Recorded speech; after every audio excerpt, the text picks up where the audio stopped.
Alright, welcome back to the Ironheart Merchant Company, episode 25, A Hot and Rocky Dessert, part 2. Last time we left off, and this is fully in the first take, I swear, we have started off with the party waking up, enjoying their breakfast after having had some downtime, with the session prior to that having dealt with the Mr. Hands in Fiery Alchemist Fire. The party had decided to head into town, looking into some information about the quest, trying to gather what they could. However, after a while, the party would, if I remember correctly, as they would end up searching about the town, gathering up information for a potential merchant crew, they would finally find a group of 3. Here it is. The House of Bethola, a well-known bloodline of fiends that, as the party would find out, unfortunately, due to James's downtime, who was heading all the way, I believe, to Starforge and then further north. And then up to Starforge and then heading all west. As they would continue on, though the party was a little bit hesitant due to the fiendish nature of the creatures, and Nar being the one doing most of the talking. The second cart had been the House of Crump, a Rakshasa noble house that those who are big fans of Monster Monday will get to watch and hear about here soon, as one of their members is off traveling with them.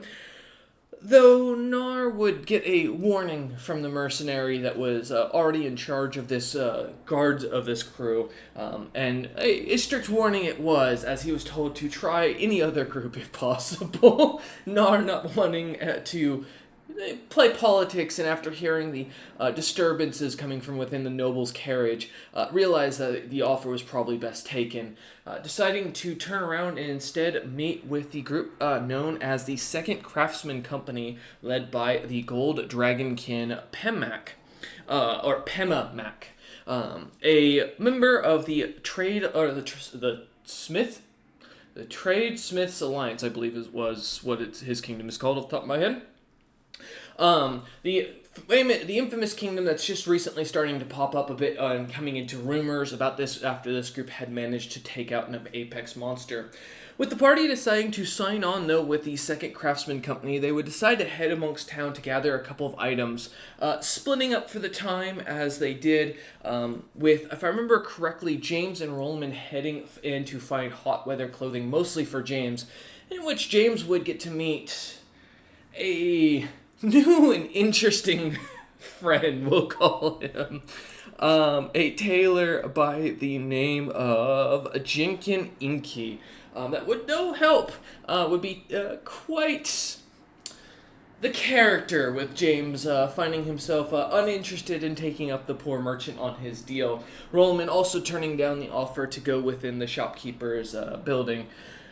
Though, after this, the party would gather back together, getting ready to head back towards the ship. I can't remember what Nar was doing. I know you went up to do something, and I cannot recall for the top of my head, and I think it was something with your downtime for your background. I got scammed for weather clothes. That's what it was. You went to go talk to the giants and got scammed. You had to pay 500 gold pieces and knocked them down to 400, I think it was, for the cold weather clothing. Yeah.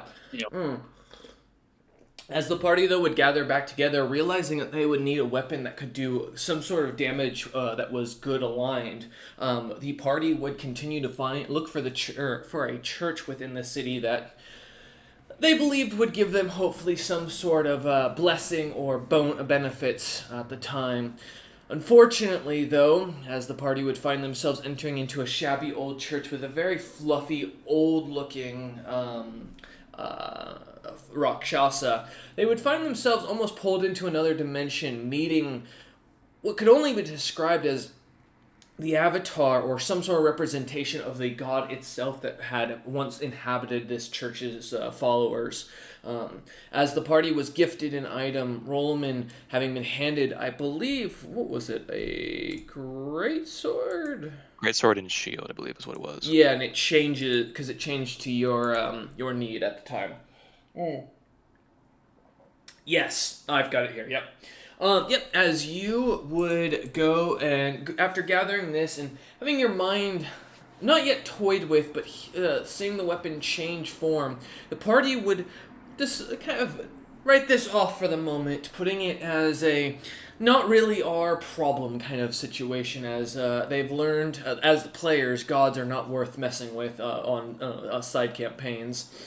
As the party was blessed with the weapon that they sought, they would return back to the ship, where unfortunately, due to whispers of James's involvement and interest in the potential throne, would have, or seems to have spread as an army represented by the member of the royal family, Julian Venkos, not the Hammer, but the brother of the current ruler, King Uthgaram, would show up with his small army.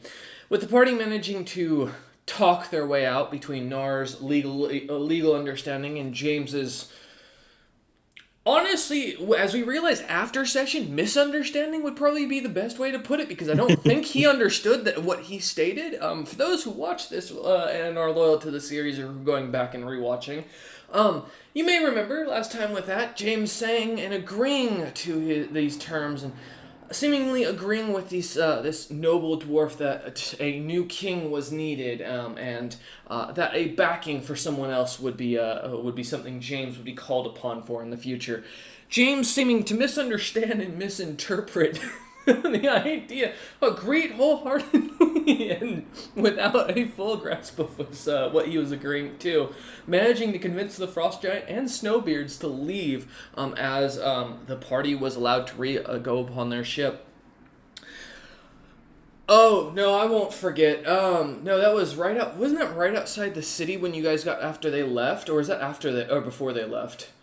I forgot. We were getting heat crystals. That's right. That's where that happened. No, I remember, yeah. Give me a second, let me get my coffee here. I forgot about this. Yes, before the army, my apologies, before going back to the army, the party would step outside of the city using these fire crystals that they had managed to purchase, and James, having wanted to test them, would head outside. No, that was after the army, wasn't it? Because that was when he decided to head outside of town while you guys waited, I believe, during the day. Yeah.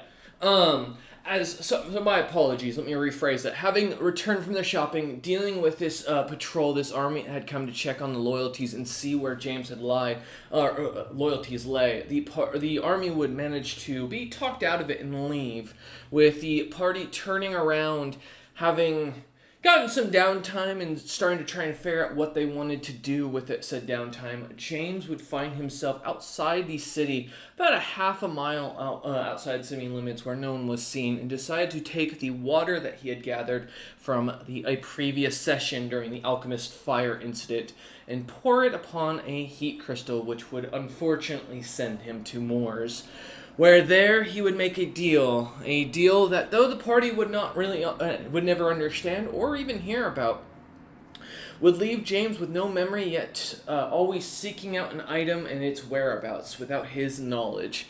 Though he seems unimpeded by his current tasks and goals, it seems almost as if he'll be drawn to this item, was the deal he signed with his ancestor, as he understands it, to get himself out of Moors. With all this being said, the party and the chaos that they had managed, James would find himself teleported back, returning back to the material plane, escaping Moors just barely, as the party would find themselves kind of accepting the situation and returning to the Second Craftsman Company, heading out with the group as they could, while Melvin stayed behind in the ship to guide the crew back to, or up to the next city where they would meet. I believe the name of that city, give me a moment to pull it up. Fast Fang? I think you are correct, but let me double check my notes. Come on, PNG. Yes, the last thing.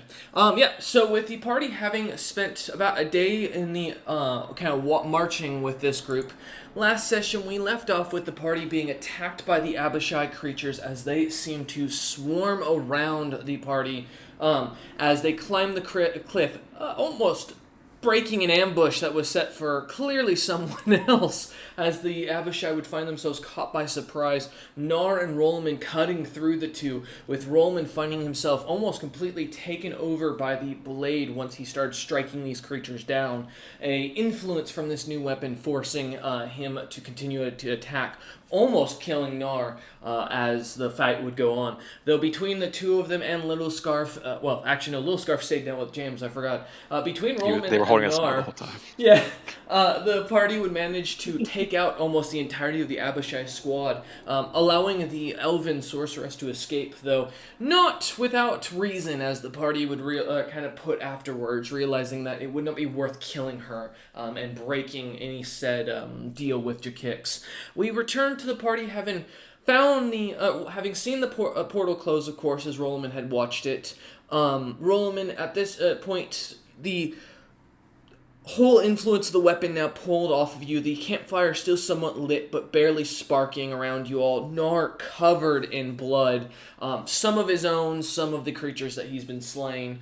The cold desert's about minus 20 out, so you can feel the chill hitting you at this point. And the large stack of what looks to be boxes and chests that are overflowing with loot kind of just lie there as we return to you two kind of sitting up there. James kind of shouting up and sending Little Scarf up to get confirmation that you lot are okay, while the rest of the caravan waits down below.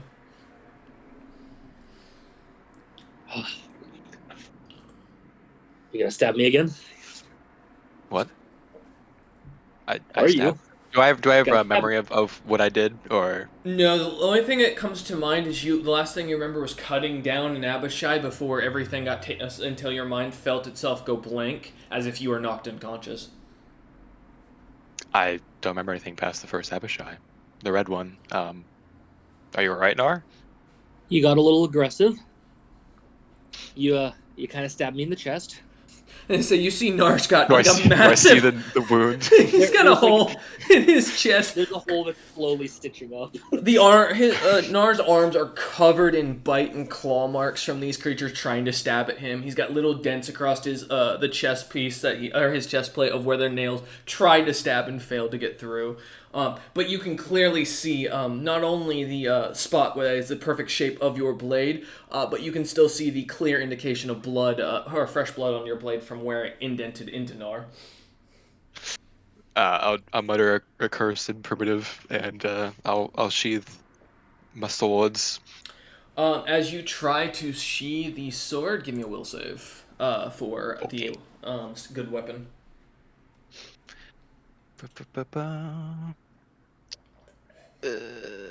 Me roll time.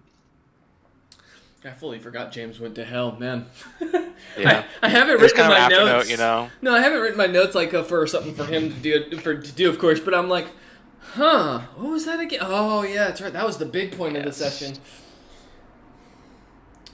For those watching, since this is our second take, and while Roman's whirling this, we are missing Melvin and James today because both of them have prior engagements, so we only have Roman and Nar here today. Little Scarf, of course, is included as a Nar's companion, but just for your own notes. 11. You feel your mind almost hesitate, putting the smaller sword or blade away. This weapon, it's just... You don't feel comfortable letting it out of your hands just yet.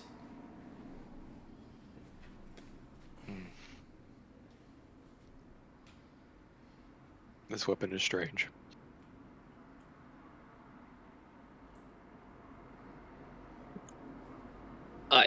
I mean, I agree. It made you stab me. Yes, I see that. Pulls themselves over the cliff, kind of looking up at you, and goes, good news. The caravan's fine. That's good. Why? Nar, you're bleeding. I'm almost healed. Don't worry. Those creatures look like they did a number on you. You hear down below the sounds of struggle from like someone if they're trying to climb, but every few seconds kind of like slide back down as you hear a dwarvish the word fuck kind of cussed every few seconds. I guess I'll round up the bodies so we can go down to him. Hmm. Alright. As you start grabbing the bodies, I assume grabbing the crates as well that you see kind of off to the Yeah, side of the the camp. loot, the bodies, everything. Yeah, as you toss it down, I think I listed off the loot last session. Do you Yeah, need you to? did. Okay, cool. So I assume you guys Yeah. still have it listed. So We no already issues. divvied the loot. Yeah. Okay, We cool. divvied the loot, and we have. Let me check how many corpses we have. Yep, because I posted that with it. I remember. Yes. Oh, and your sword ate the corpses. Well, it aimed a couple of them, not all of them. It ate quite a few. Yeah, yeah. Wait, hold on. It ate corpses? Yes. Oh, I see. There's a couple missing. That's Whenever you concerning. killed a creature, it absorbed the body. Let me see. Does the sword feel heavier No. than the first time? It feels the same. I will say, when I stabbed you, a body got spat back out. I don't feel injured at all. You sure I you stabbed know. me? The sword started cracking when I hit you. Really? It was weird. The DM is looking for the body list beyond the Lyrium Blue Balls conversation that You literally spent didn't 4 hours. reply. I know. I just searched the word. I just searched the word sustenance in chat and brought me to it. Give me a 3 minute. green Abishai, 2 blacks, and 12 dead Rakshasa merchants. Thank you. Yeah. Okay, making sure. I appreciate that. I know I have it on my other plot notes, but I didn't put it in here because I didn't think it was going to be needed. Yeah. As you kind of start gathering the bodies, pulling them down one after another. Thank you. Kind of moving the crates down as Nar continues to slowly heal himself, sewing up the wounds on his chest. That seems to be the only one really giving any bleed or blood loss that he's concerned about, as the scratches along the sides of his arm almost seem to heal naturally immediately after the battle. Yours seems to almost... Nar, as you watch, the wound closes, but there's a blackened scar, which has never happened before. Your skin is almost impeccable amongst for most normal weapons, having hit you. There's a clear mark where the insert of the blade is now in your chest as a black mark. Oh, that's probably not good. Well, Never had a scar before. no scars? Oh, trolls regenerate. We don't Yeah, keep scars. that's a shame. Unless they're from, well, the only thing I can think of was burn marks. That would stay. James, just as you climb down, kind of looks at you for a moment and just sighs.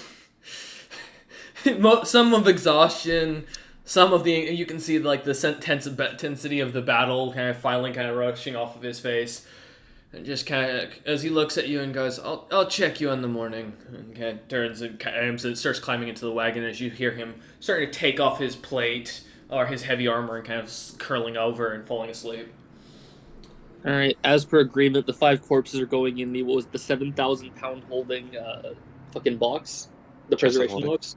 Yeah. Oh, preservation box. Oh, you're putting it in the corpse box or in the food box. Oh. Well, there's no food in it anymore. It's empty. Oh, okay. Okay. Oh, that's right, because I forgot that was something you guys got in the wagon. They Yeah. stole the food. Yep, I remember. Alright, yeah, as you take them and start shoving them in, how big is an Abishai? I think they're all medium. I think they're medium. They're medium. Yeah, they're not. And there's how many? Let's see. I'm just 5 counting. of them.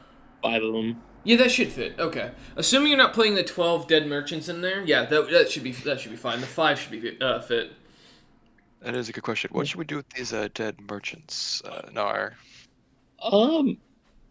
What do I know about what Rakshasa do with their dead? Give me a knowledge religion roll, please. Okay. Oh, Lil Scarf's also gonna try because I got a 10. Lil Scarf, I believe in you a little better. 15. That helps. Give me un momento while I pull up something. Ba-ba-bum. Did I give him a fancy name in here? Please tell me I didn't. No, okay, cool. I just gotta remind myself what religion theirs were. I think. Yes. Okay. So most of the Rakshasa these lands will typically either encase their dead deep in the underground, kind of digging out tombs to bury them in. From what Little Scarf would know. As he kind of explains and goes, otherwise you magically burn them on lyrium. Huh. There's Well, we don't. There's a liquid they use. It's like holy water for us, but it's special. It sets lyrium on fire without exploding it. Interesting. Well, we have neither, because I don't think we're building a tomb, so we have to bring them back, or to the next city. All right. I can see if any other caravans have space.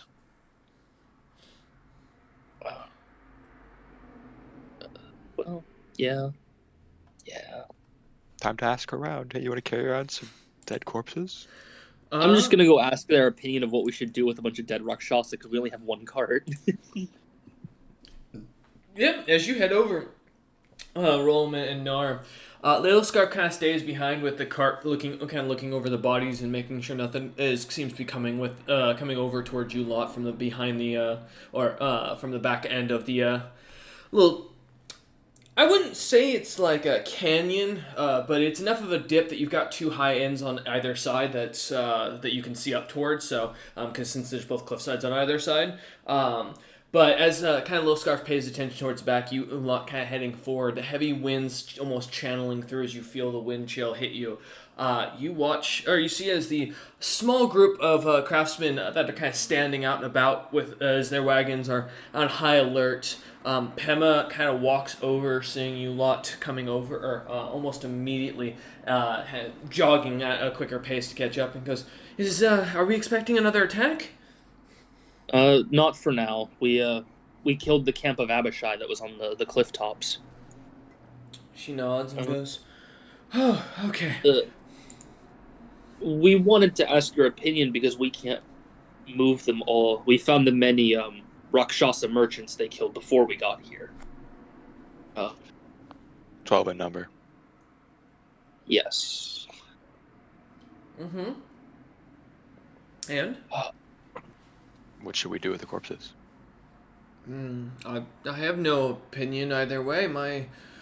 Our nation recognizes all religious beliefs, but I share no indication or She kind of thinks for a second and goes, I have no reasoning to stand on any business with how you prepare the corpses for burial. You can do as you wish. These aren't my people. Right. Do I have anything to start a normal fire? Let's find out. Because I can't do a fucking lyrium fire like they normally do, but I could at least do that much.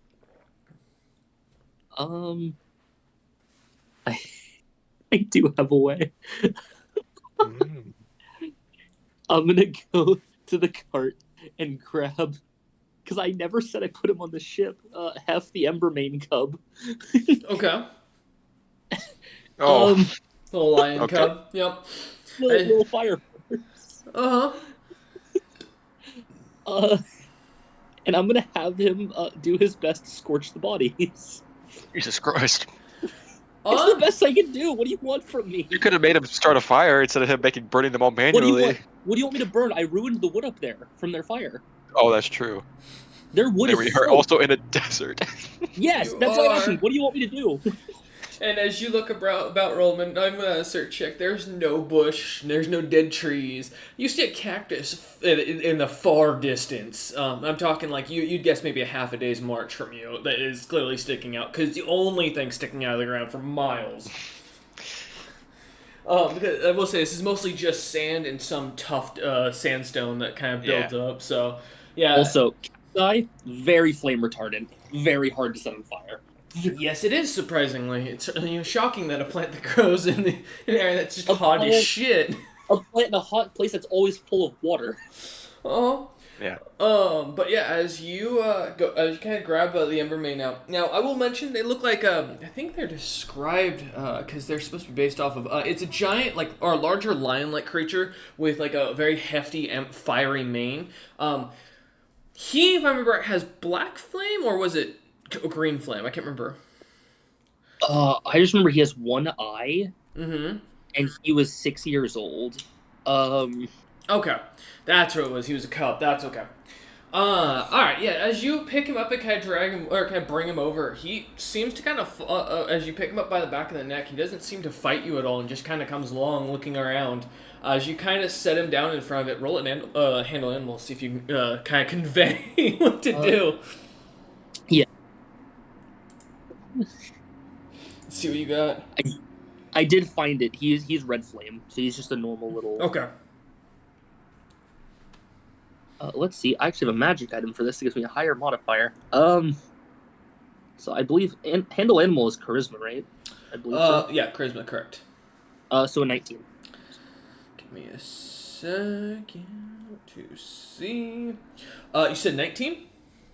Yep. He kind of looks up at you as you point down at the corpses and kind of tell him to light it on fire and try to like show him how to blow fire. Creature just looks up at you, kind of bats you with its paw for a moment, and then just kind of stares. Can I assist in making him understand by lighting a torch and just dropping it on the body? I was just about to use the ever flaming torch to do it. Well, I have actual torches. You have an actual torch. Yeah, It's sure. part of my starting gear. And I assume you would have. You're just dropping on the stack of corpses. You're not doing this like one corpse at a time. No, yeah, it's just a stack. Yeah. Okay. Yeah, as you light a torch and drop it, give me a reflex save. Okay. This can only go well. Don't burn your own toes. Don't worry. That is, I believe, a 30. Yep. As you drop it, almost as you let go of the torch, something on the wind just stops just long enough that you catch the smell of alcohol on the air and jump back, grabbing a hold of Hattie. Yeah, Hattie.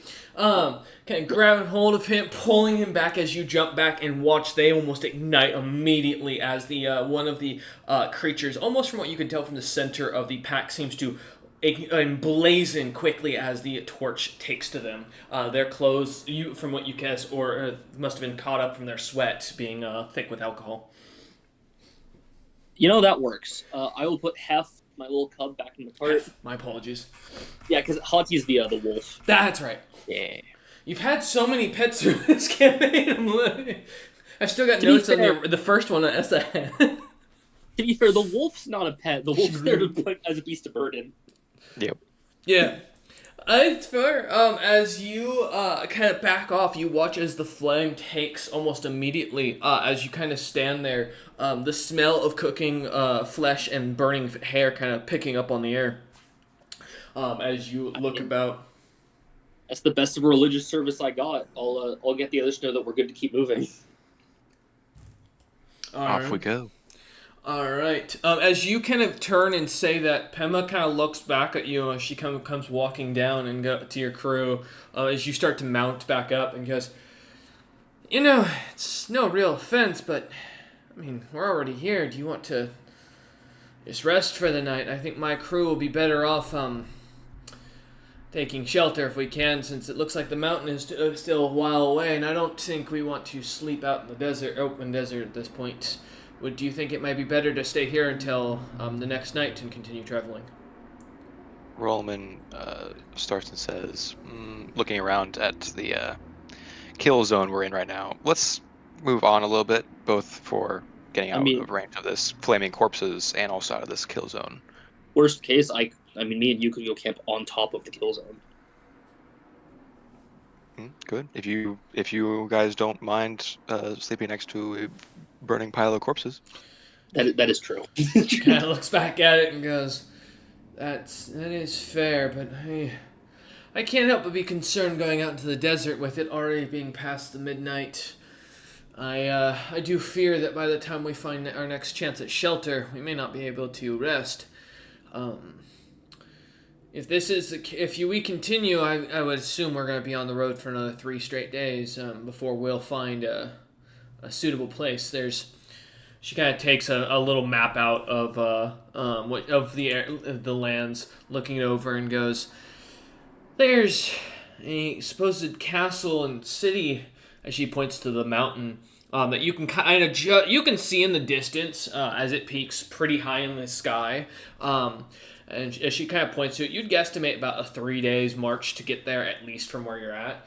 She goes, "That's the next watering hole we have available, from what I can tell. Hmm. As well, it's the only other place that has a city in it." All I right. mean, I have no problem resting here if you're willing to deal with the smell. As I look back at the bodies again. She kind of seems to nod at that and goes, "Well, we could try. I don't know if you want to do it, but there is a And she kind of takes a second and you see it like she's thinking, as if she's really contemplating even mentioning to you. It goes, as she kind of reaffirms herself. She goes, "About a day and a half, a day north and a half day east of here, there is a supposed castle that's been abandoned, but that had a watering hole in it. We could try seeking shelter there, but I do still fear being out in the open desert from here. I think that's going to be." Go ahead. Can I consider if that's the supposed stronghold for the quest that was there for Jikix Morin on the map for direction wise? Yeah, give me a we'll say knowledge local, or if you don't have, I'll take an intelligence check. Okay. On straight intelligence, that'll be a 17. 17. Looking at the map and kind of thinking and looking through the quest papers that you have kind of on hand, as you go back to the cart and pull them out of the chest, kind of looking through them. As you look at what is shown on the map, that location seems to be far to the north, about 2 days' journey north of the last Feng, from what you can tell, is the indicated location. However, there is another area circled on the back of the poster that seems to be roughly where she's pointing at. So you mean here? And I show her the back of the poster on the different map. She looks and goes, "That's weird. I don't know why you'd circle it, but yeah, roughly that's about the whereabouts of the castle." I'm gonna just flip it over and show her that's a quest sheet and just. Oh. Well, I mean, that's what you lot are here for, is to make money and fight things. Would this not be good for both of us? I mean, we can at least scope it out. I know another. I mean, the quests were taken down, so someone else took the quest. But She nods and goes, "Oh, to there we continue straight through. Do you lot have enough water to keep us up going?" how many We have people are there in their group? From what you've counted, she has 3 wagons in total. And roughly seems to be about 15 people plus her, so that's 16 in total. Is what out of game. Our box waters 15 people a day, feeds and waters 15. But we have me, Roloman, James, and the 2 animals. Little Scarf. Yes. And Little Scarf. So we have 6. So we can hand out per day if we hand out the extra 9 people's worth every day. So we can cover a little over half of them. Mm-hmm. We should be good on water, but what about you all? How much water do you have, roughly? She looks at you and goes, "Well, while you lot were fighting, something came down and grabbed most of our food." And she kind of looks back as she kind of points to one of the wagons at the. You can see the door is just slightly hanging off the hinge on the back of it. It wasn't noticeable enough when you walked by it earlier until she kind of points it out, as it looks like someone's actively trying to fix it. You can see the doorknob's been completely cut out of it, kind of indicating someone smashed through it or broke whatever lock was there. As she looks back at you and goes, "Some elven woman just showed up, smashed everything. I tried to get James's attention, but him and Little Scarf were so focused on the upside of the cliff they didn't hear me. Mm. Do you have no food or water? That's what you're saying. Unfortunately, we only have about what we had on us each. And she looks back to her crew and goes, I think they each had maybe 1 to 2 days. We can stretch it and make it to the mountain, but we're not going to be in any fighting shape. Out of game. We can feed all of them. Because James bought a box, I have my own field provision box. There you go. So we can feed and water everyone. I think we have... Give me a moment. As Gnarl go through his bag and pull out a field provision box. Would this work? She kind of looks at it for a second and goes, "Hey, wait, I've seen these. Royalty carries these around. She goes, As do armies. She kind of pulls out something, a little bag of holding, like item from her back pocket. She does so. She kind of holds it up, and you see what looks to be the symbol of like a cooked piece of meat on it. And she goes, "Our leader, King, Lord, he hasn't chosen a title yet. The Grand Smith Normac makes similar items. He calls them bag of fooding, but he doesn't create food. It just preserves anything you stick into it. I'd be willing to trade you. This thing seems to have almost an unlimited amount of weight as long as it's organic material. It can't seem to hold anything metal or it immediately breaks, which is downside of the item when one of your members decides to stick an iron bar, and you see she turns her head back and yells at one of the dragonkin that was like working on the door right now. As she kind of looks back at you and she goes, but if this would assist, I'd be happy to trade you, and that would assist. That would take care of my crew for the other days. You could trade. I was just going to feed you. It's only right that we do. It's the craftsman's way is to trade for what we need. If it makes you feel better, very well.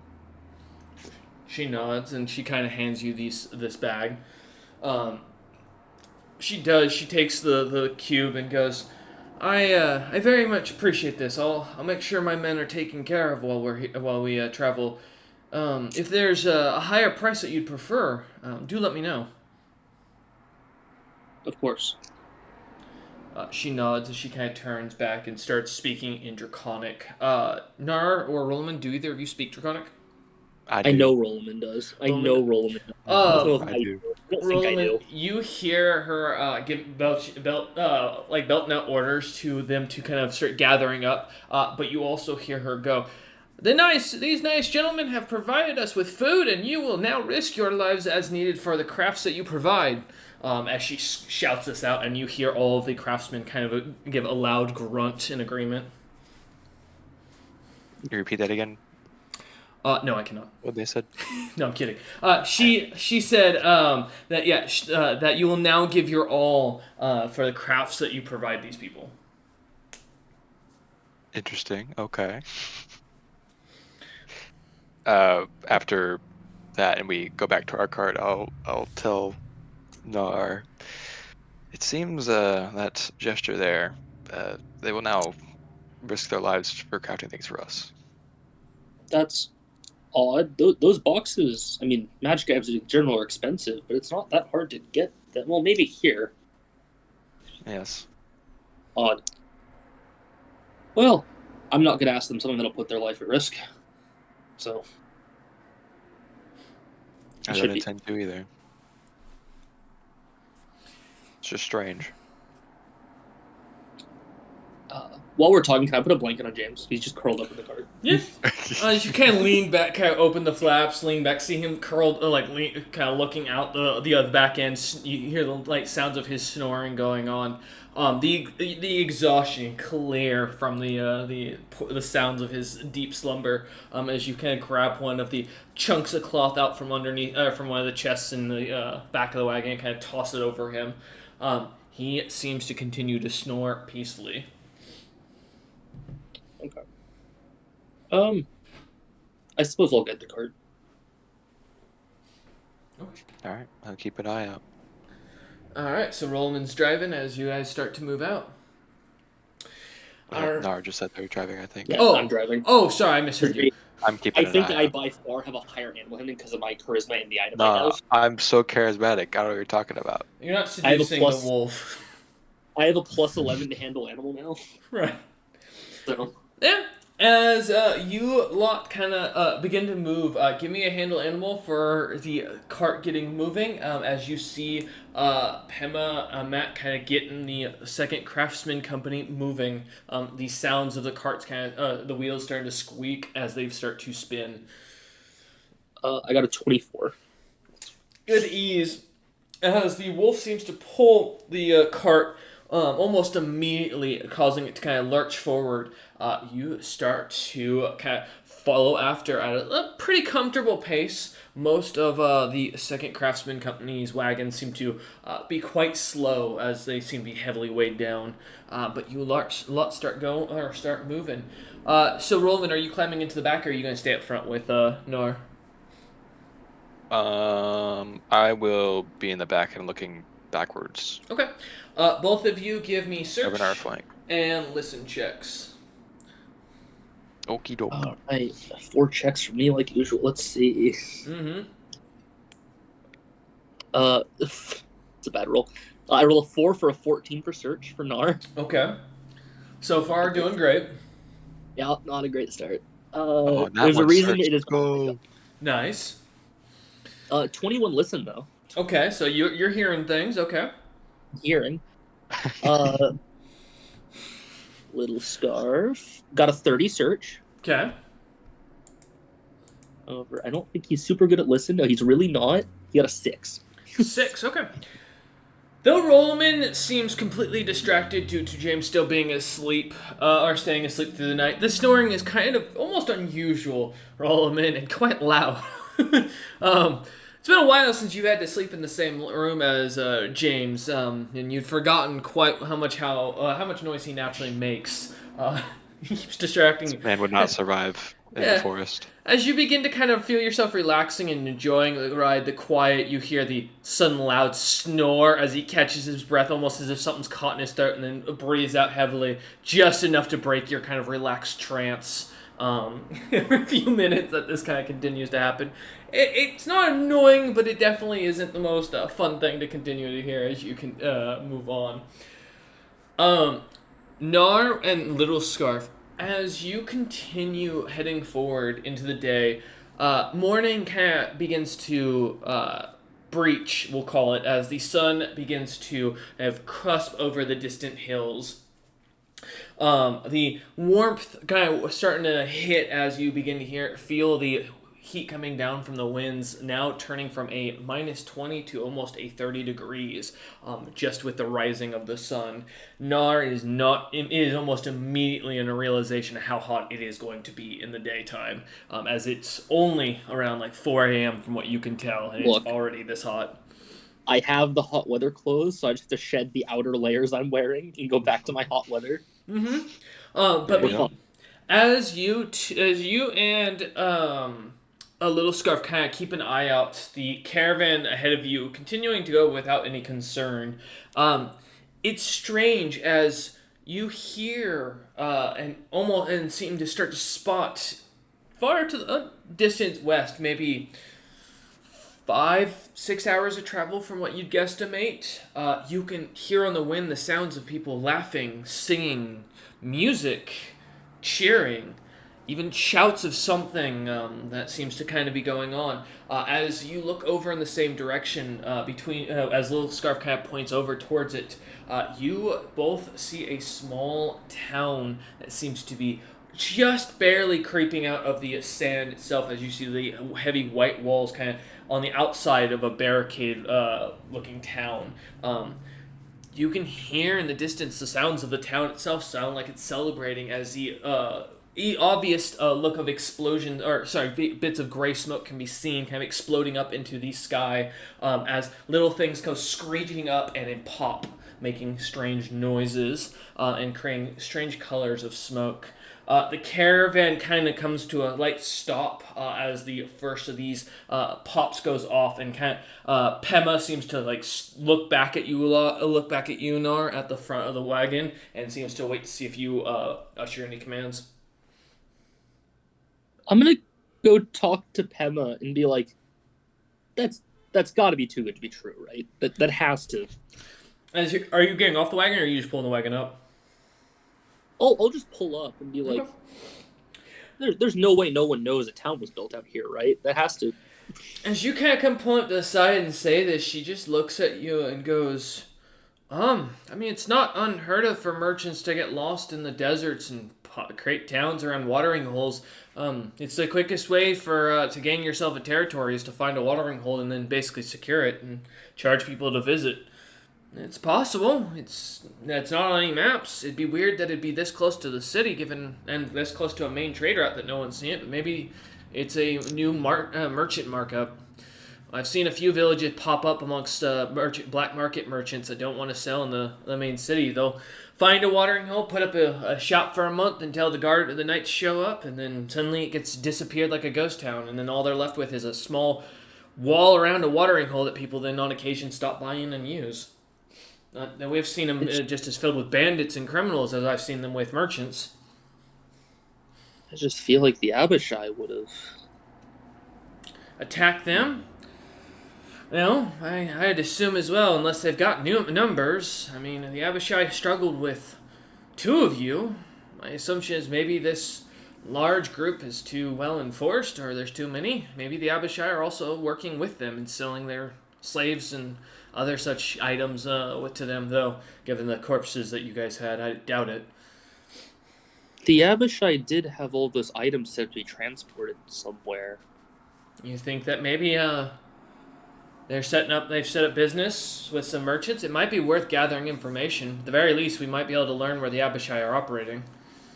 I mean, and if we report on a black market shop, Terrasitis has put out a very high bounty for some of the merchants that run those shops for what they've done.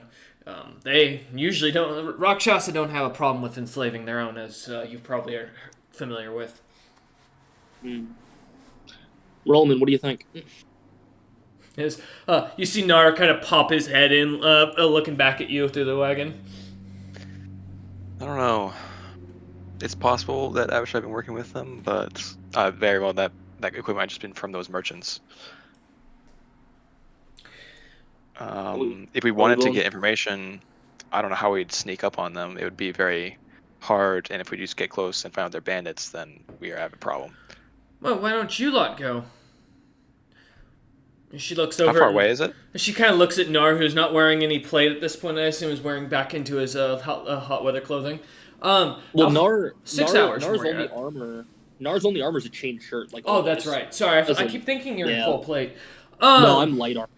Yeah, with the clothing on. I mean, you lot are in gear, but I mean, for what you've seen in towns, most adventurers and mercenaries dress in mismatched gear, similar to yourselves. You wear gear that is most capable, what you're used to, and what is going to benefit you. Colors matching. Second interest, you guys could. I mean, it wouldn't be hard to mistaken you for bandits. I mean, the only difference between an adventurer and a bandit, from your own experience, Rollman, without even a roll, would be basically those who have a quest and those who don't. I mean, if I'll look towards Rollman. I mean, if we walk up, Little Scarf can turn invisible and easily go scope out while we walk up. Up to you, though. I mean, either way, if James is going to be knocked out, I'd rather leave him with the other group.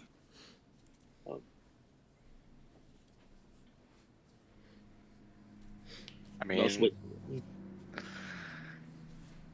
we're leaving them here out in the open, but we'll leave James with them, so that's something. You guys will be fine here? It'll probably take us... We'll be back within the day, most likely. She kind of looks at if all goes well. And goes, well, we owe you for the rations, at the very least, but we are on a holy pilgrimage.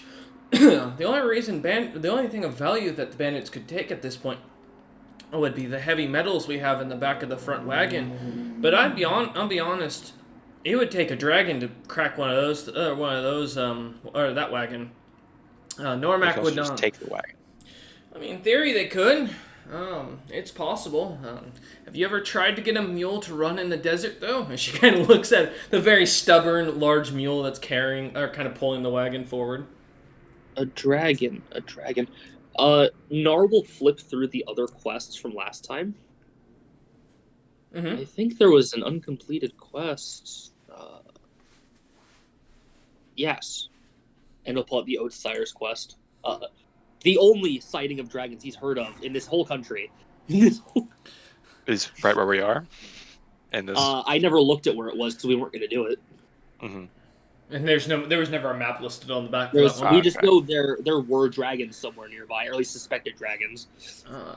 Pema kind of looks at you and goes, as she sees the quest, and goes, "We actually met the people who took that quest. A gentleman with a single eye. Very weird, very slow to talk, but he was traveling with a couple of And she kind of takes a second, and she goes, I don't know if they were Rakshasa or if they were something else, but they were tiny. They were adorable, but they were tiny." Yes, we saw their group. They passed by while we were waiting for you. They were heavily geared. She kind of nods and goes, "That was the group that was heading after them.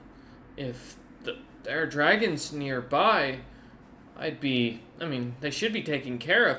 Though, now that you mention it, we did get," and she kind of pulls out a crystal she had out of her bag of holding and goes, The leader of their group gave us one of these. Said to contact him if we needed or we were still looking for merchants before we left town, or looking for bodyguards.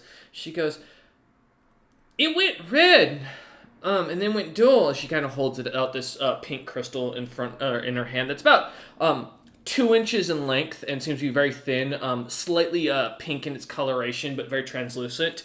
You can see where it looks to be originally a crack with fluid in it that has dried out and emptied out completely, as she kind of holds it in front of you guys.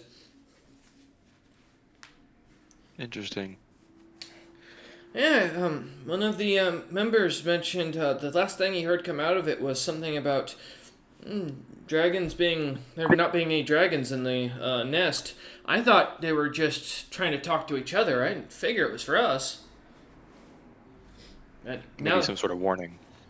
Could be, but you shouldn't be that close to them if they're heading out on the quest. This crystal is one of those smaller and weaker ones that only works within a certain range. And when did this message happen?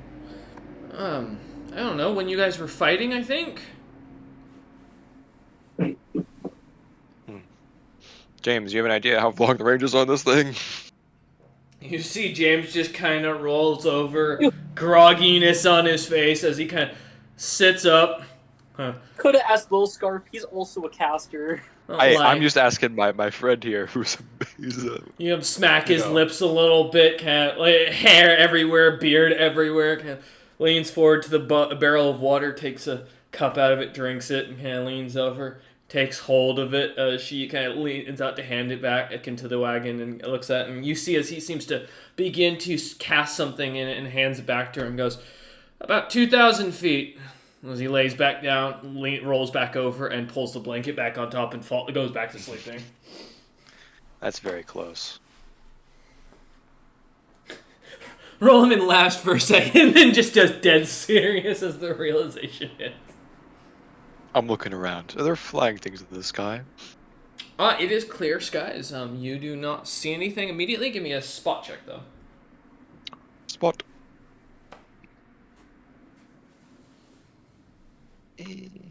I'm very good at spot. Not. 11. 11. You see, as in the distance, it looks like another caravan. Probably, you'd guess about a couple, about a mile and a half, maybe, 2 miles away. It's just enough to be able to be discerned.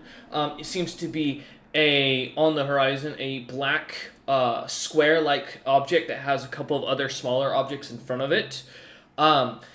Putting two and two together, it looks to be some sort of caravan or so that off in the distance. But that's about the only thing that kind of catches your eye as you're looking about. The skies are clear.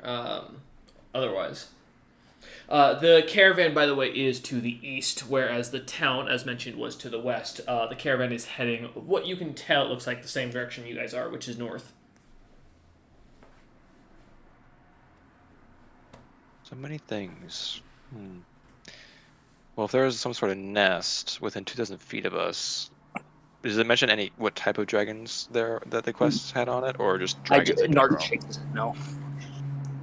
Pamela looks at you and goes, "If it's Oat, the rumors are that said that he was either some sort of dragon that could control time or some sort of dragon that controlled death. I'd assume if he's a dragon of time, he's going to have a big clock or something on him. And dragon of death, I mean, it's got to be at least have some bones or something that looks like it's half dead." I could make a guess. His domain, as far as I know, last I checked, was evil. Okay, maybe not about death then. You see that kind of stop and goes. And then I guess a goatee. If neither, I mean, I wouldn't think a death or time dragon would be fire immune. If I could catch him off guard, I could probably take him out. It'll be an expensive solution, but it's a solution. She kind of looks over at you and goes, "But why would dragons be... There wouldn't be dragons near a black market if that's the case. That'd be too risky." Unless they're working with the dragons. I know we were told out of game. What do I have to roll to know that Abishai like to ride dragons? Do you have profession doctor or healer or anything of the sort? Doctor to know that they ride dragons? There's a reason, yeah. Huh. Let's see if I have a thing to argue with. Arcana probably wouldn't help. I have handle animal. Nope. Profession lawyer. Nope. Scarf is nature. I'll either take a knowledge nature. I'll either take a heal check, or I'll take a knowledge nature or survival. Well, I'm proficient with heal, so I'll try that first. And in the worst case, I'll let Little Scarf try. That's a nat 1. I'm gonna let Little Scarf try. You look at the Abishai. Know. They look like dragonkin. It's honestly, the term Abishai to you could be as interchangeable to dragon or koboldkin. It's hard to tell. The creatures all look the same. 19 survival. Or not survival. Survival. Yeah. From Little Scarf? Yep. Little Scarf will kind of take a look at the bodies as opening up the chest and kind of pulling one of them out and examining them and go, I think that these things are... I wouldn't say they ride dragons, but there's scales on the inner thighs of the red one that are kind of grayish black, and you see him kind of pick it up, pull one off, and kind of sniffs it, and then takes a little lick of it, and then holds it out and goes, "That's definitely sulfur. My guess, these are dragons. I don't know what type. I've never seen a greenish scale." And it smells it again. It goes, "Smells like dead people." DM, Oat was a known quantity. I know his fucking entry as a god is open info from Pyrus. Yes. Do I have to go check? Because I don't know if it notes anything about him as a person, what he looks like. I know he's very fat. If you want to take a quick look, you are welcome to. We'll take a quick intermission while you take a second to check. While I grab their documents. Yep. We'll be right back. Yeah, go ahead. Would they only be black or black and lighter tones? So yeah, from what you know in the book, kind of flipping through your collective of Pyrus book that you carry with you, Nar, the only depiction of a gloom dragon that you've seen before that looks similar to what Oat is listed as, even though there's no actual picture of Oat, is most of them seem to be blackish, grayish in coloration, and they seem to come in two separate varieties, for what you can tell. One is they have single, massive, long grave, single gravestone that has a list of names. The only one that has ever been seen like this was documented to be in the Snowbeard lands, and was particularly a fan of feeding on creatures of every type, rather than just what are considered the sentient races, meaning that dragon was known to have like apparitions, illithids, oozes on it. Like it didn't seem to have a preference. And then the more common, which is the one that has the smaller graves that have multiple of them. Which is what most people believe oat to be. They are considered the weaker cousins due to the more modernity of these species, having been more recently found. Somewhat smaller, but they seem to get more power from the more graves on their back as they swallow the souls of those that they kill. You would note that the stronger, more powerful the individual, the more grandized that specific gravestone would be on their back. And these scales were on the inner leg of the red one, which means it probably was on the creature at one point. Yeah, on the thigh is what Little Scarf pointed to. Well, we have a scale on the inner thigh that is the same color as gloom dragons, which are the ones related to oat. So more than likely, at one point or another, this thing was sitting on a gloom dragon. So we can probably infer they ride gloom dragons. I checked the corpses. Do they have the tattoo of oat? As you look through them, give me, well, no, I won't make you roll for this, because I imagine you just take the time to dig through. As you kind of pull one corpse after another, looking at the back, or and looking through their bodies, give me a heal check to see if you notice anything else. But I'll as you're going through this. Show us your skill, Rollman. Come on. Yeah, show us how good you are at skillful. investigating bodies. 15. Wasn't Not a bad. woman. It's because they're not female, Abisha. That's the problem. Yeah. I but- get a +5 on females. That's right, seems like it. But as you kind of look through them, you do notice almost on each of them identically at the same spot on the back of their neck, they all have the same mark that you see on James's neck. However, each of them seems to have slight... something seems to be off about each of them individually. One has a longer claw, one seems to have a hand that seems to be blackened in scale, where its scales are completely blue or green. Another's eyes seem to be waxed over completely. Each of them seems to have a slight mutation to the creature. Thinking back to it for a second, as you look at this, Roman, you realize the Rakshasa you had helped Nar kind of pile up and get ready to burn also had this similar cataclysm mark on the back of their neck that James has. This is weird. These and the merchants had the same mark. They might have been working together, but if they're dead, I don't know why that'd be the case. Rollman, I think we have to go look into the town, because if we don't, we're probably going to get ambushed by the people in town anyway. Yeah. At least then we can choose the battlefield. Padma kind of looks head over that at you way. and goes, honestly, I'm thinking we might follow you. I think we can at least pass for a black market group if we have an adventuring group following us. It looks like we're out here doing deals since you lot don't look She kind of looks at Nar and then looks at Rollman. Well, while you're not dressed unprofessionally, by no means are you like heavy plate like most knights or mercenaries you've seen. Rollman is wearing nice silks that are fancy in green coloration that look almost to be like a nobleman's wear. Nar, your chain shirt and then your heat clothes over it to make it look like almost like you're dressed as a commoner. You don't stick out as a mercenary. You feel as you look at the group of you, you all look more like almost like hired thugs. As you kind of get a second, minus James, who's asleep in the back without his armor on. It's understandable. I'm not dressed in my proper clothing. It doesn't do well in this heat. She nods and goes, "Well then, why don't you lead and we'll follow? Our story is we're selling metals that we've stolen, and as far as where we stolen them, we'll just say we found them on the beaches from what we think was a crash ship. No one should question anything from there. It happens all the time." Right. As we get closer, we might be able to tell if it's bandits or just regular merchants. If they do come to speak with us, I'll redirect them to you. Due to my dealings with my god, I have a hard time lying.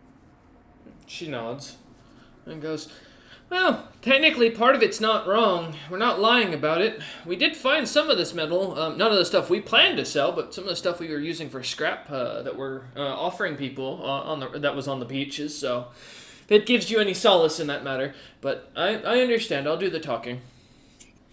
I'll know, and I'll get the cart to lead the way. All right. Let's go. As you guys start to head east into the desert, west into the desert, heading towards the small town, As you get closer, you see the white walls are roughly about 20 feet off the ground. They seem to be made of a thick clay-like substance that you saw similarly in the city of Mana's Grove. Specifically, it looks as you get closer, almost identical to. Let me find the name here. The Meijing Ngeku tattoo shop. For its building that had the whitened walls made of clay and seemed to have that rice paper thin paper walls that they put around on the inside. Yep. But as you get closer seeing these walls, you do see a couple of buildings that kind of pop up in similar coloration, almost identical material, this white clay-like material. The gates are kind of looking almost kind of broken and pushed together as looks like you can clearly see cracks through it where someone's come out with an axe that the chunks of wood that were put there are completely cut through, and on the other side it looks like it's been barely patched with chunks of broadwood that they put down. But as the two guards on top, both looking to be bright white furred Rakshasa wearing a lamellar, they seem to be wearing heavy bronze armor and kind of standing up there. One looks down at you, his green eyes kind of locking onto almost immediately onto Nar as he's driving the wagon, and goes, "Are you here for the bazaar, or are you here for the other dealings?"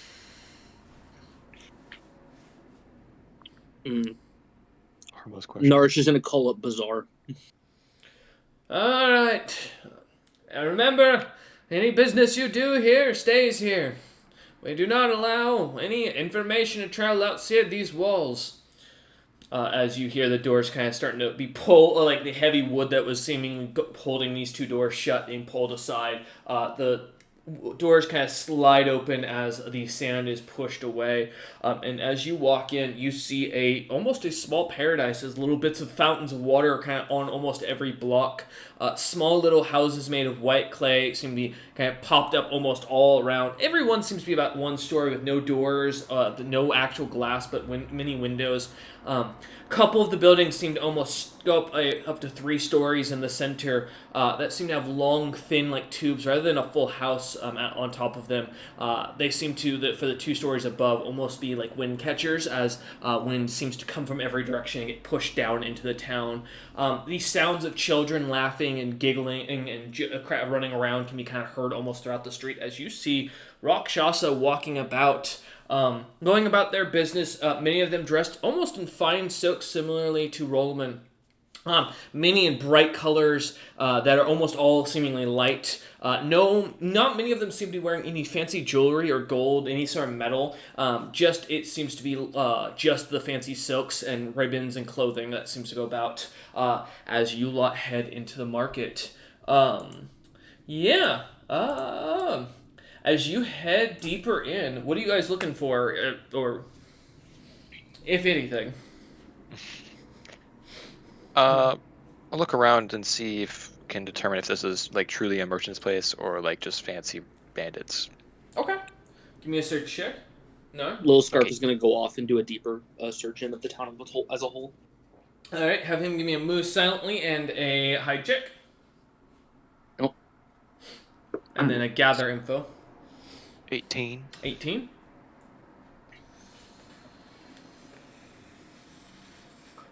Give it a second. As you kind of take a second looking around,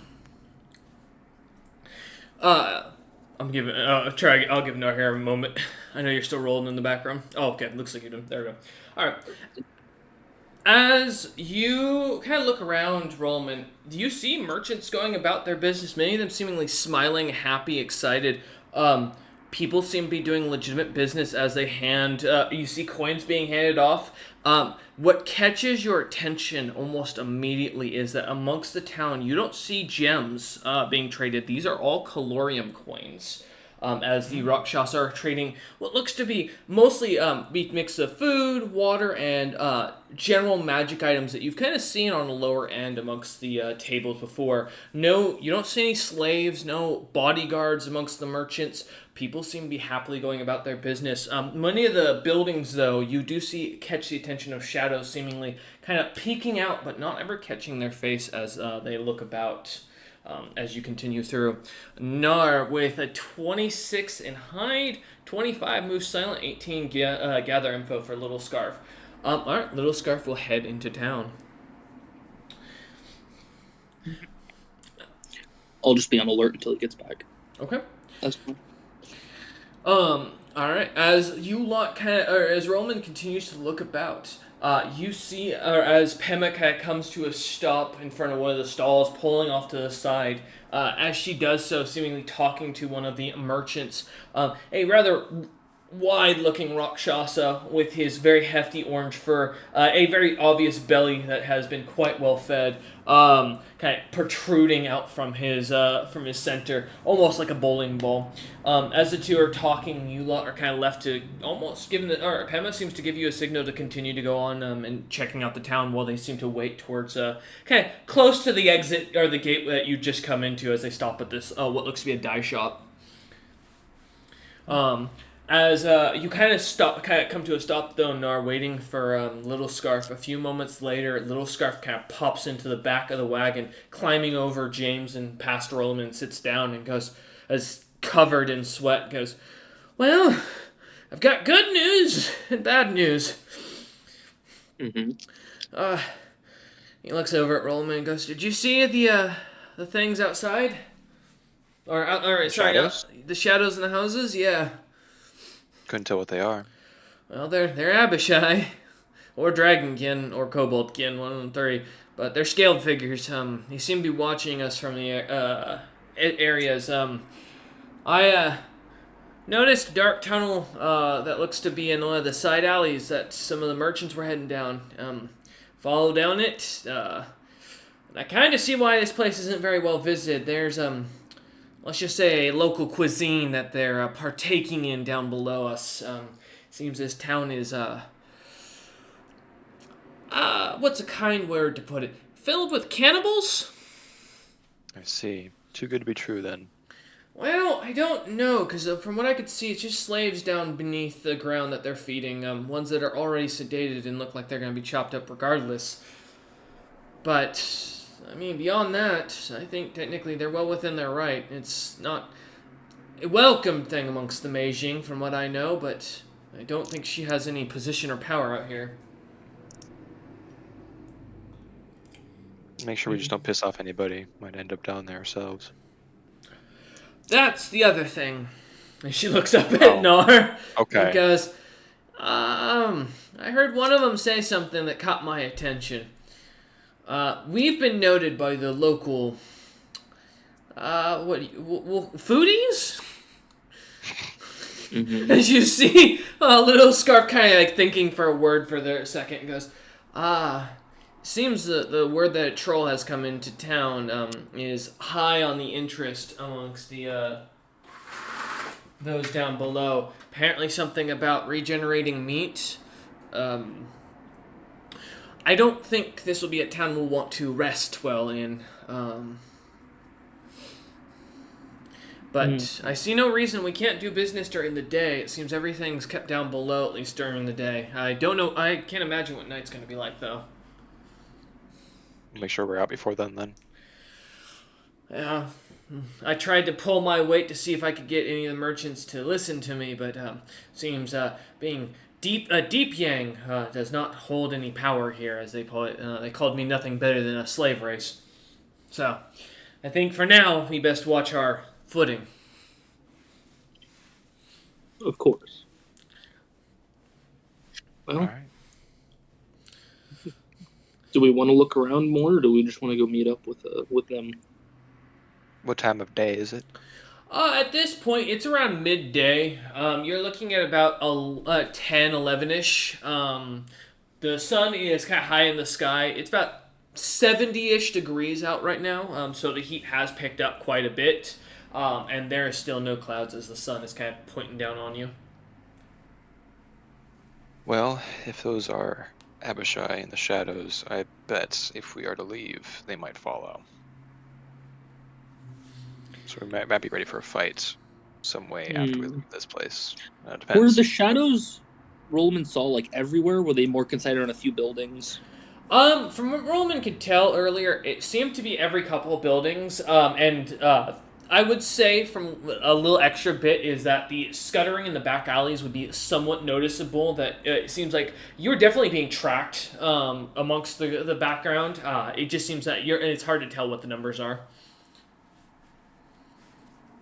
Okay. Do I get the feel that most of the merchants that aren't in the back alleys know what happens in this town? Give me a sense motive.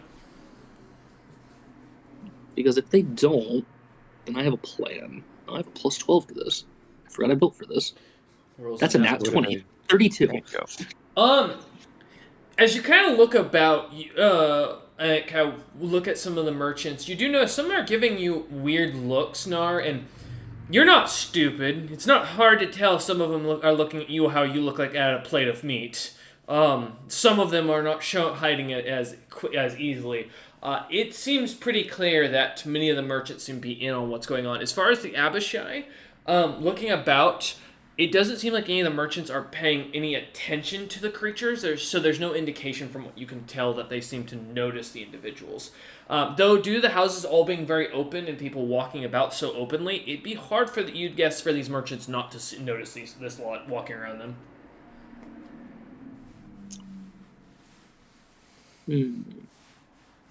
And what are most of the buildings built out of?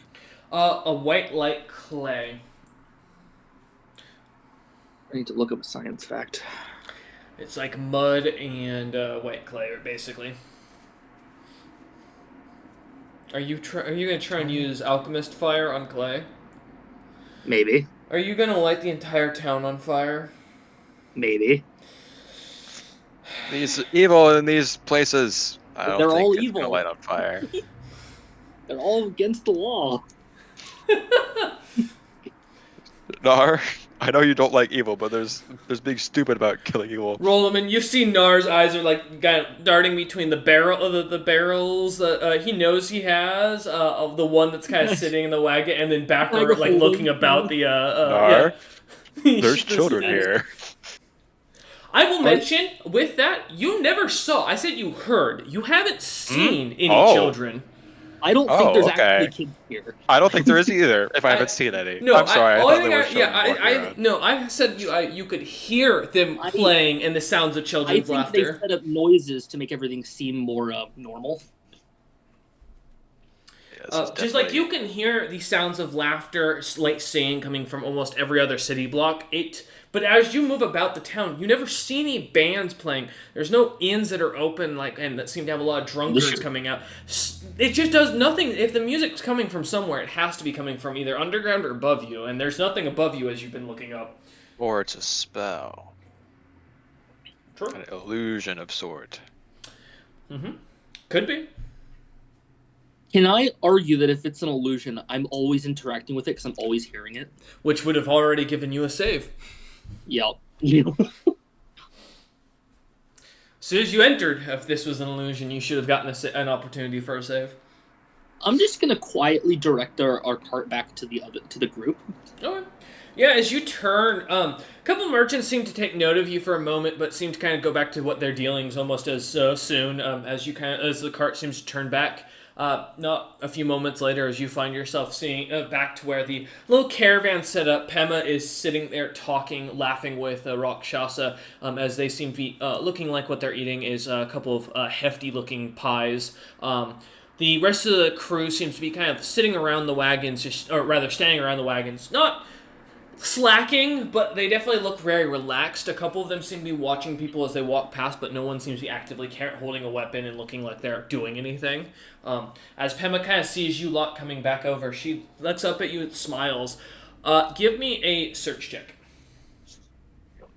Me? Or?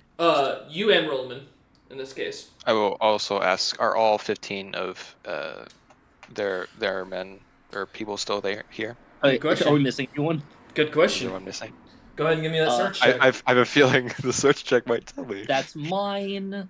I will now 22. roll little scarves. Little scarf, 23, 22. Jesus, okay. Little scarf. Okay.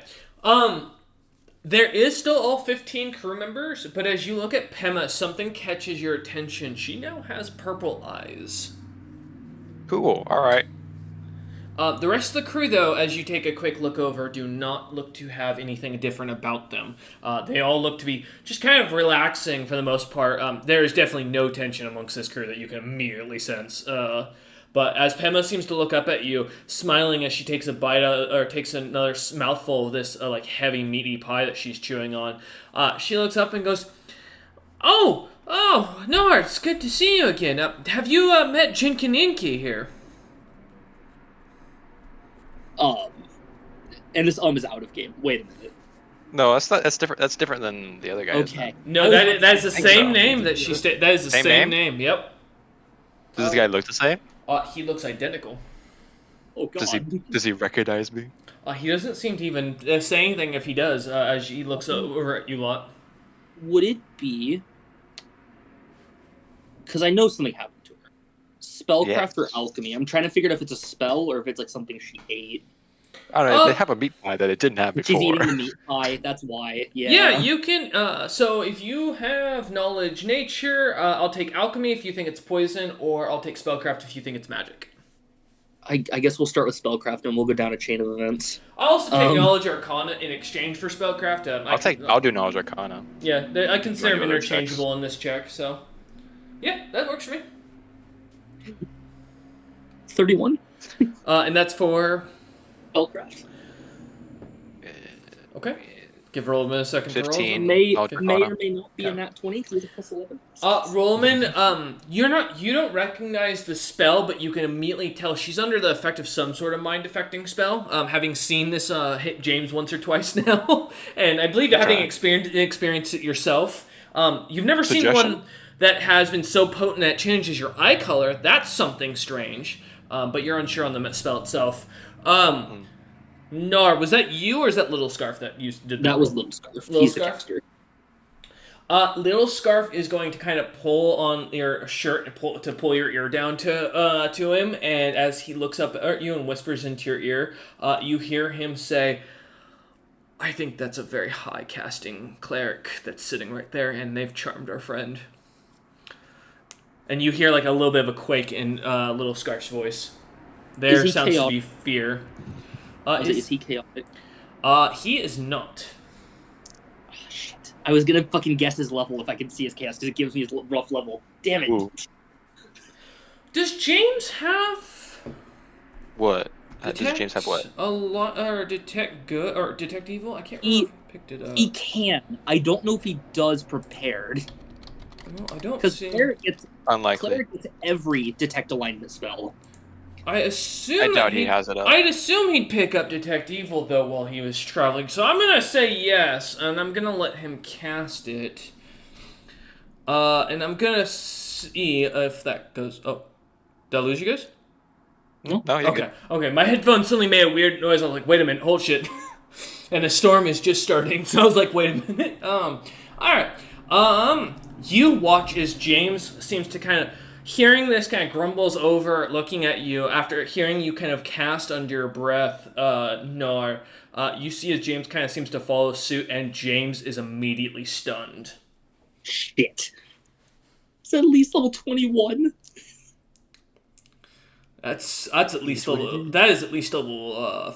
I think it's only... Oh, no, it is strong. It's anything strong and above. Yeah, so 26 and above. Oh, God. Yeah. Moderate is up to 25 for your own note. Can I get a feel for what level or how much health Pippa has? Pema? Oh, yeah. Pema. Give me, either a heal check, or if you have profession mercenary, or soldier. Still profession lawyer. You know, I have the profession mercenary. Are you willing to check? Sure. Because I'll also roll heal, but my heal is only decent. And you're asking how many hit die they have? Rough idea of if I could knock her out, basically, with subdue. Mm-hmm. Okay. Go ahead and give me a profession. 10. 22 for heal. Okay. Rolaman, you realize almost immediately, Pema's got no combat experience that you can tell. It's almost clear as day that she doesn't look at all capable. Like it's the difference of like being able to recognize immediately a civilian compared to a soldier. There's just a difference between the two and how they carry themselves. It's almost day and night between what you see of yourself and what you see of this person. You can tell they've never seen real combat. Beyond that, you're unsure. With the what was your role again, Nar? 22. 22. You would gather roughly the Pema. It has about 10 hit die. Oh. I can't knock her. I was gonna do like a hug thing where I was like, oh, it's good to see you and knock her out and then like make it a little not suspicious. That's not gonna work. I will also note something else that catches your attention. All of her crew has almost 5 hit dies apiece themselves. This is not a weak group like you originally thought. I can't start a fight with the guy because that will kill us. Nope. You can't. But I also don't want to leave Pema here. We don't need to leave them here. We don't really know how they're charmed, per se. As you and Roman kind of lean in to talk and are kind of like whispering this to each other and trying to figure out what to do. Giving like side glances and only saying a couple of words as you like nod in the same mentality, trying to capture whatever as much of this without being noticed. You hear the loud voice coming from inside the building. And I told you I had the largest hands and the best crafts that you could ask for. As out comes a orange-skinned, bright blonde Rakshasa that's about 3 feet in height. Damn. A little bit older looking, you'd guess probably almost immediately somewhere in their like 40s to 50s in age. As they look up and you recognize without a doubt the immediate sigil on his bright blue silk with a big golden emblem of the House of Crump sigil put on the center of it. As he looks up at you. Is he chaotic? He is not. Oh god. Is he charmed? Is his eyes different color? Are his eyes purple? His eyes are purple. As he comes out and smiles and goes, "Are you? You must be the Ironheart Merchant Company. Am I correct in that?" Yes. Yeah. He smiles as he goes, "Ah, perfect." As he almost gives a little bit of a purr to that and goes, "Your friend here has become under my charm, and I thought we could work out something of interest. I've heard great things about your little group, and I thought we could make some dealings, get in contact with each other. My unfortunate mercenaries that were with me, I heard, turned you lot away from my caravan, and I made sure to take care of that indiscretion. I was wondering if you'd be interested in some work. Not of course guiding us. I understand that you've already been turned away from that interest. But if I may ask, you could go and take a message for me if you are going in that direction. I'm willing to pay you quite a handsome reward for it, prior to. It's no danger to you. I just don't. I'm paying for the secrecy of this note being transported. If Of you're..." course. He kind of smiles at that as you say that and goes, "Perfect. Give me a will save." Roman. Okay. I'm great at will saves. I'll use a moment to perk mine to make this a concentration check. Oh, fuck you, damn it. I forgot about that. Yeah, man. You and your damn concentration. Yes. I'm much better at this than will saves. It's 19. true. You do succeed. As you feel for a moment, something kind of like buzzes at the back of your mind, and for a moment you feel an urge to want to tell this individual everything about your journey, but just as quickly you catch yourself realizing that would be a terrible idea. He kind of continues and goes, "I appreciate your interest," as he kind of looks over at Narn and goes, "If I may, I'm quite curious. Are you heading to the west, or are you continuing your journey north after the last Fang?" I believe after the last thing, doesn't really matter where we're going. Nar's gonna be honest and say, I don't know. I haven't been told. Nar, give me a will save. I know you're. I don't think you're affected by these spells as a paladin. I can't recall if you're bothered by mind affecting. I am. I just, Okay. have the highest will save you've ever seen, because that's a... Let's see. You might not 33. be able to fail. 33. You feel for a moment a similar, as if you want to tell this individual everything about your life, everything, every personal secret, every valuable secret, and then that feeling dissipates just as quickly.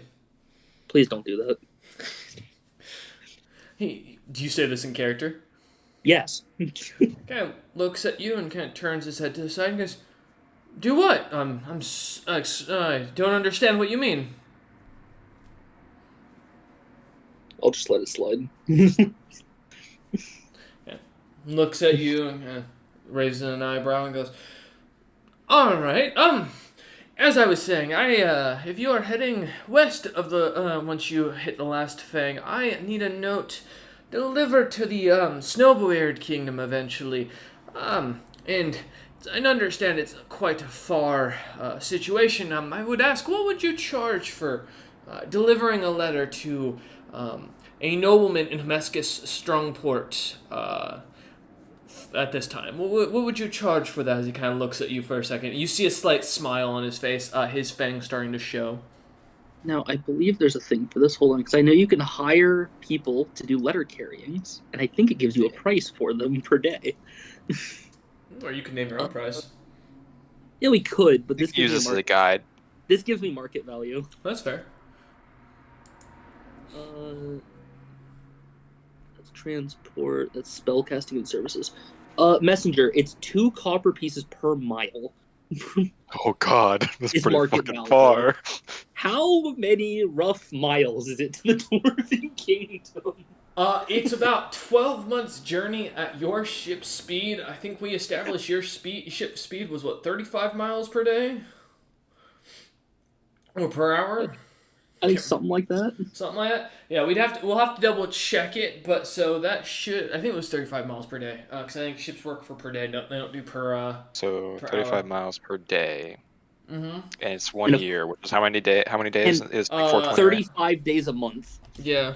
So 35 times 12, give me a second. That is 420 days. Not on purpose, just because I'm a stoner. I did that by accident, just 'cause I Yeah. like numbers. It's because I'm an accountant. That's why. I want to make that Yeah. clear. It's much easier to deal with. Fucking June and July So having different days. 14,700 miles. And then you said it was what, 2 copper pieces So two times that. copper a per mile? day. That's for people like walking to do deliveries. Mm-hmm. We're doing an airship across the world, basically. I'd say cut in half then. You're like the Pony Express. And if we're doing this secretly, isn't No, we don't don't tell cut the anyone on the price in mission? half. Double the price, because you're basically making it It's speedier. double because we have to go beyond the country. Yeah, you're also making this a Fair. speedier thing than if you walked it. So, that's why you don't want to have it just because it takes you less time. So that's what 29,400 copper. Do we want to round it to like 30,000 or? And then obviously I'll cut it down to gold afterwards. 3,000 gold pieces. You just move the zero over twice. Well, also the secrecy element. Well, Rollman, you're closer to company head than I am. You're the one that gets to name price. Yes, I yes, just yes. gave you. There's all the math. Yep. Secrecy, 1.5 times as much. They call it. It's 44,000 300 copper gold pieces. pieces, Yeah, my bad. which is how many copper and a gold? 100, right? It's everything's a division of 10 is how I run it. Yes. So, it's 100 30,000 copper is gold. 3,000 silver, which is 300 gold pieces. That's So 441 gold pieces. We can round up to 500 gold pieces to deliver a message to that city.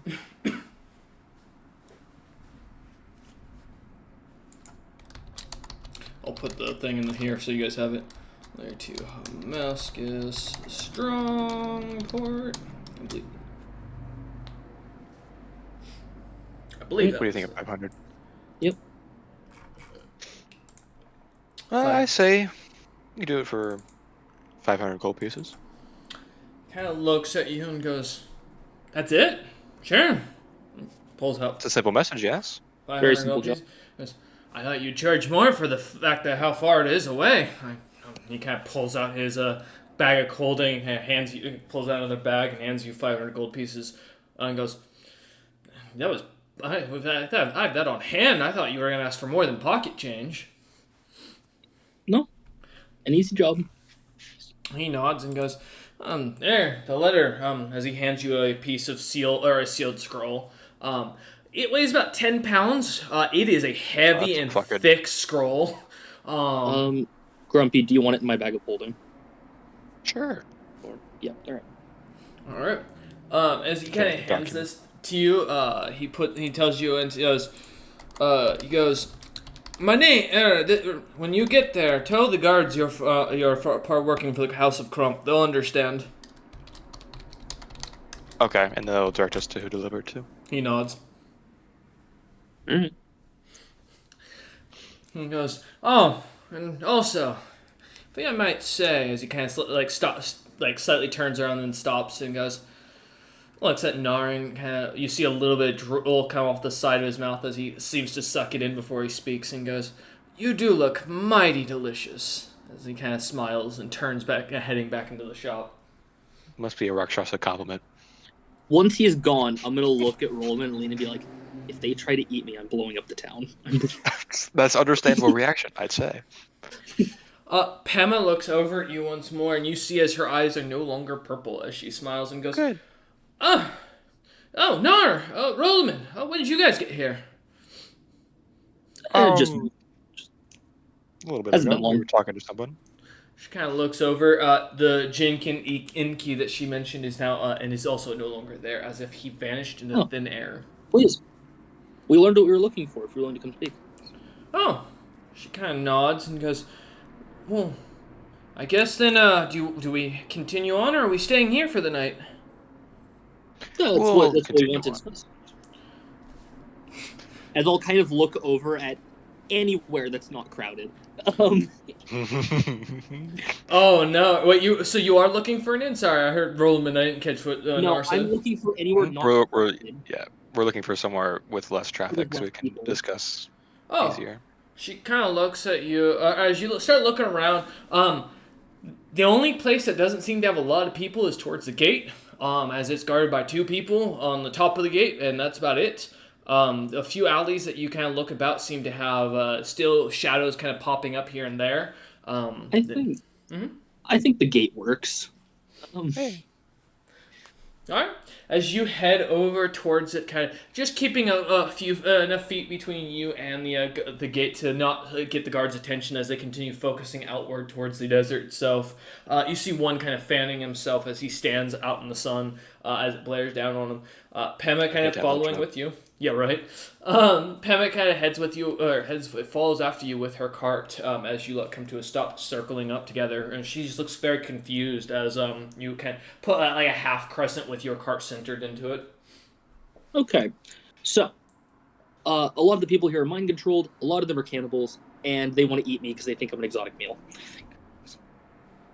She looks at you and goes, "Is that?" She stammers for a minute and goes, "Is that normal?" No. Why do you talk about it like it's so casual? Other races eat trolls. What? Yes, it's horrible, but my people regenerate, so we are treated as infinite livestock by some races. I've heard Thrakarine do, but I've never heard of. You'll have to excuse. I think I'm gonna be sick. I think. As you see, she turns and starts throwing up the little bit of meat. They like pat her on the back. Yeah. As she finishes, she kind of looks back up, wiping her mouth, and goes, "Wait, I don't eat meat. What is that?" As you look down, you see there are chunks of what, no, it's not hard to tell. There are chunks of cooked green meat in there. So, yeah. When we found you and we got back, we weren't gone long. You were being mind controlled in some way. What? And you were eating a meat pie with a person so strong that when poor old boss James looked at them with his detection, he couldn't move. He could not move. No, as you look back in the wagon, James is still frozen. Yeah. Hey, I tap him on the shoulder. You alright? He is not moving. He's breathing, but he still looks like he's stunned. That's ultra bad. Stun only lasts like 6 seconds. Oh God. Yep. he might be out of commission for a few minutes We are or an safe hour. here during the day, but we should really be gone when night hits. More safe. I wouldn't call us 100% safe. We're safe enough She to kind not of, die immediately. well, I don't think, she kind of, we holds her stomach, goes, I don't think we want to move out immediately. Maybe we just, I guess, park our wagon on the outside of the walls and head out when the night, as it gets closer to night, probably preferably before the sun sets. I don't feel like being snuck up on by creatures that can charm me, given my God shouldn't have allowed that. As she kind of looks up at you, Nar, for the first time, Nar, something catches your attention. She is wearing a holy sigil that you recognize, that's just dangling inside of her clothing. Um, After throwing up, does look like it came loose enough that you can see a paw that looks similar to the one you're wearing, Oh, you guys be best like a friends. paw with a collar on it. Wait, so she's also. From what it looks like she is carrying a holy sigil of your God. Yeah. I I reach into my shirt and pull out the same sigil. She kind of looks at you and goes, "Yeah, I converted when Normac decided to allow all the churches or all the religions into the area. We had a young man come to the area, sweet gentleman. He We're bought just a gonna talk bunch about that of." later. Another thing to mention is She kind of looks at you. Let her tell her story. I'm sorry, I cut out my internet, so I didn't know you were continuing Oh, talking. oh, the storm is getting you. Oh no, we're losing. Uh, Yeah, continue with your story. she kind of looks at you and goes, "Oh, I took on a new god because I met an individual with a fancy mustache. I bought some mustache oil off of him that he sold, and the stuff was extremely valuable. He went missing not days after, from what I was told." Old Yes, Pierre. proper introduction. He was the previous champion, but with him gone. Well, I'm Nar, one of the four candidates for championcy. Wait, do you know what happened to Pierre? No, no one does. Not even my god. He just vanished. Actually, we found his ship. Well, that's to Um, be expected. the trade alliance is holding it in protection until a new champion's picked, as a kindness to the god. Mostly not to irritate the god. As Normac put it, he doesn't want to anger any powers beyond his ability to deal with. And those beyond the mortal plane, as he sees it, are not worth his anger or ire. But if that's the case, I shouldn't be able to be charmed in this town. That means whatever is here has got to be strong enough or have enough power to influence over one of our own god. As a minor boon I was given for taking that mustache oil was to be immune to mind affecting. That's why I was sent out on pilgrimage, because I was the most likely not to be picked or affected. There shouldn't be a creature in this world that can do that. She kind of looks at you guys, a little fear in her eyes, and a little bit, a slight nervous twitch to her as she says this. Now you There's get your another chance. thing is you hear the sounds of children and music. She nods.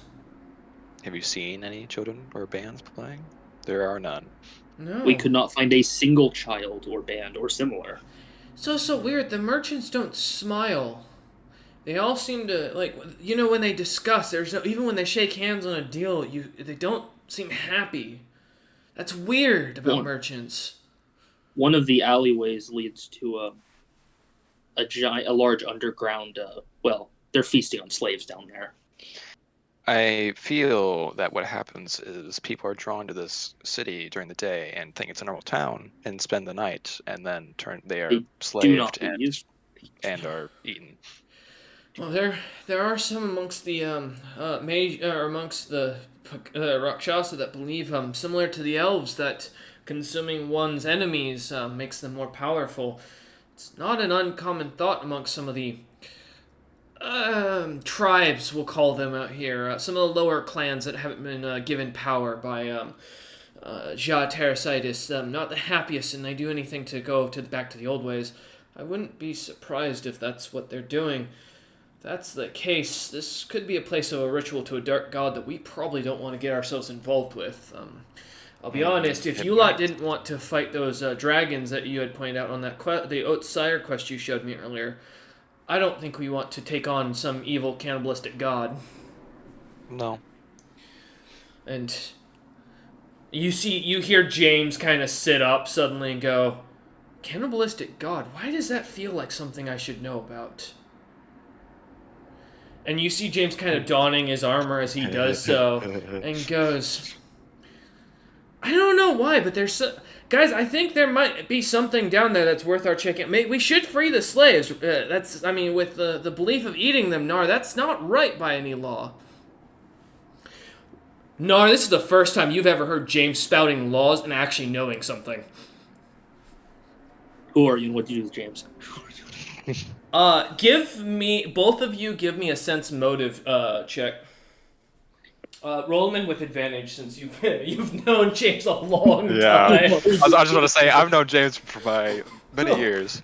Women has never done this. Is this like actual advantage you're giving me here? Yeah. So I'm gonna give you 2 rules on this one. Yeah. Okay. Because of the fact amount of years you've known this individual. Yes. Alright.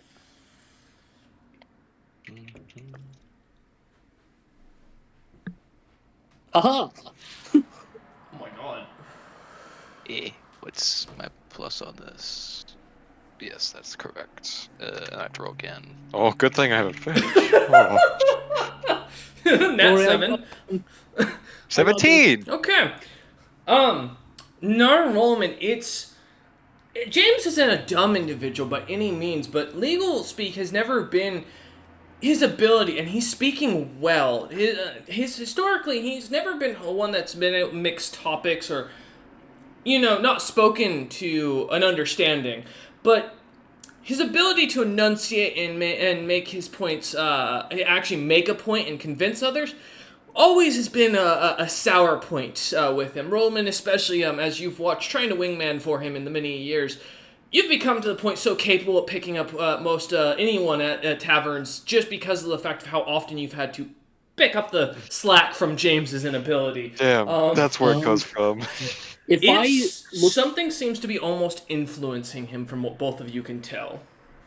I give Rollman a side eye and I wait for a nod or a shake of the head. What you gonna give me? I give you a nod. I pounce at James. Oh my god. I didn't expect to bounce. Jesus. He does not resist in any way as he's caught surprised. Yeah, I'm grappling him. It's an auto success, though, because he's not. As you look, he doesn't seem to be able. It doesn't seem to respond at all. There's no jerkiness to his body. As you just jump on him and tackle him into the cart, he's full armor, just laying there, and just seems to look up at you and go, "Nar, why would you do this? We got to seek this item out. I think it has something to do with my family." I lean in and look right into his eyes and say, "Who are you and what are you doing?" You hear a deep chuckle that is almost unearthly from James's body, as it seems to echo slightly, but it doesn't seem to emanate enough as the merchants coming by don't seem to pay any attention to you a lot. Just loud enough that even Rollman, who's kind of, at this point, standing on the side of the wagon, looking in, can hear it. So can the other members of Pema's crew, but it doesn't seem to kind of expand out from there. Rollman, immediately you notice there is a bit of a glimmering light that has kind of surrounded this caravan. You recognize this similarly to a silent spell that you've seen cast only or before by your chiefs back home. Mm-hmm. As the voice kind of begins to bellow and laugh, you hear it continue and come back, or kind of slowly come back and goes, "He must complete the deal or his soul comes to me. Which do you choose?" Fuck. Do I recognize the voice? You Do I recognize the voice? do recognize Alfred Stone's voice. It's the deal Cameron made his items here. Yeah. I knew that from like the first part there. Damn it. Well, I didn't know if it was either that or if it was someone trying to lure us in. Roman will squint his eyes. I know who you are. Head in ass. Leave him alone. His soul is mine. He made a deal to return from Moors. You will complete the deal or I will take him with me. Alright, you guys wait here. I'll be right back. Where are you Wait, going? before you move, Nar. One who serves Durali, the god that has yet to be known. I wish to warn you, as I wish to see this deal complete. You are looking for a shield. It'll look like it has a demon's face painted on the front of it. Bones, grimace, anything, it screams what you'd expect to be fiendish. It is possessed by a creature that seems to be quite unforgiving and seems to have lured you into its trap. I warn you, do not seek this thing out by yourself. Your god cannot save you from it. I was just gonna set the town on fire. James has chosen well for his partners. What, Mr. Stone? What is his deal? Give me a will save, Rollman. Not expected. He basically told you the deal. No, we only have to find where the location said- in the actual deal. He made a deal to seek out this Yeah. item to get out of Moors. Uh-huh. That's That's on the deal. the conditions. Moment of perfect mind. 18. I'm totally not succeeding, but you know. Okay.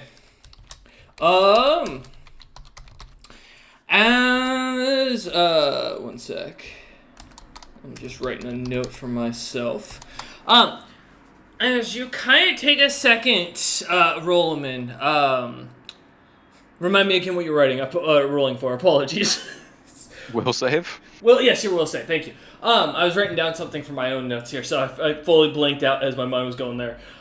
As you, for a second, begin to, or say this, you feel your mind begin to almost crack as something feels like it's trying to pull your head apart and like with a jackhammer, trying to split it. As the pain begins to feel, your body starts to contort, and as you feel yourself leaning down, Nar, you watch as Rollman literally pulls his head down towards the between his legs, and his body seems to come to a stop as it seems to now go further. I grab him to pull him away. Hey, you do that when you find him. You find. I control this body until this item is found. I want you to know that I'm watching every move, and I have not forgiven you. This deal keeps your owner from coming back to Moors, not from my repayment. Rolleman. I do, though, wish to give you some advice.